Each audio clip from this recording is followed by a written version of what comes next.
La ville de Beauvais conserve 6 charpentes moyenâgeuses qui datent entre le XIIe et le XVIe siècle. C'est une chance parce qu'il y a eu beaucoup d'incendies au Moyen-Âge et la ville a été dévastée en juin 40. Et là, nous avons conservé cette charpente ici du chœur de l'église Saint-Étienne.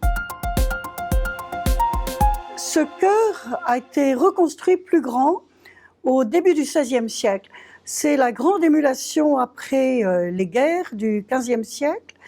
Et c'est en même temps que continuait la construction à la cathédrale Saint-Pierre, donc voisine.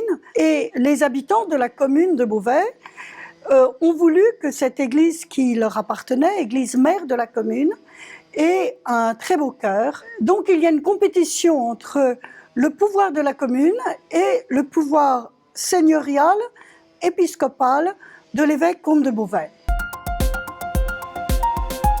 Maintenant, cette charpente que vous voyez adopte le principe de construction habituel, c'est-à-dire les fermes qui se suivent les unes après les autres, constituées des arbalétriers de chaque côté qui soutiennent la pente du toit.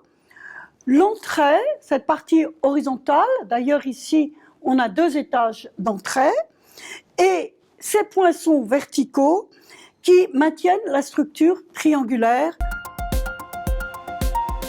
Cette charpente inclut le chœur, mais aussi l'ancien clocher, qui était une tour-lanterne du XIIe siècle. Ces tours-lanternes sont très fréquentes dans la région. On en avait à l'abbaye de Saint-Germer-de-Fly, de l'abbaye de Saint-Lucien. La maladrerie Saint-Lazare a toujours sa tour-lanterne dans sa chapelle. Et on voit bien sur les plans anciens la tour-lanterne à la croisée du transept qui domine le nouveau chœur gothique. Alors c'est ici, dans cette tour-lanterne qui se trouve ici au fond de ce chœur, que se trouvait la cloche de la commune. Chose très importante puisque cette cloche alertait en cas de danger.